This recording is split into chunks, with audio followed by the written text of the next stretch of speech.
election. Joining us now, Chris Plante, syndicated radio talk show host, and Leslie Marshall, Fox News contributor, also a syndicated radio talk show host. Chris, I know you wanted to comment on the types of questions that Senator McConnell was receiving from the press. In what way?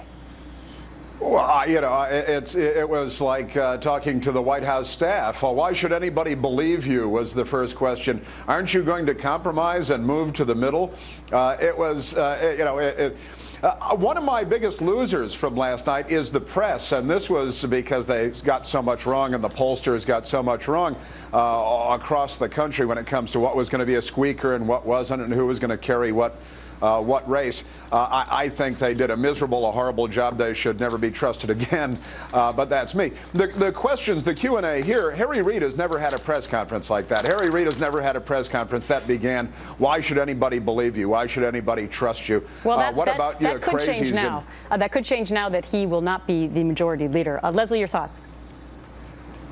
Well, I wouldn't say that's necessarily. I understand you say the media, the polling, Chris, can be some of the losers. And I have to say, as a Democrat, and I'm sure I'm going to be denounced, I'm wearing fuchsia, not red. OK, I want to be clear. But I think that the Democrats. Looks red to me, I think Leslie. the Democrats are.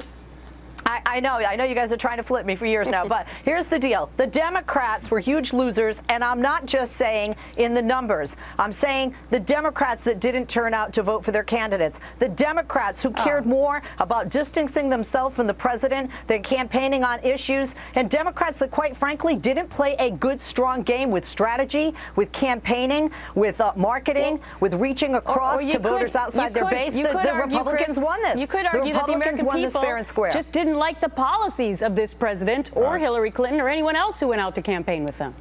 They threw the bums out. I mean, here's what happened. It wasn't a messaging problem. It wasn't a turnout problem. America has rejected Barack Obama's policies and probably his presidency.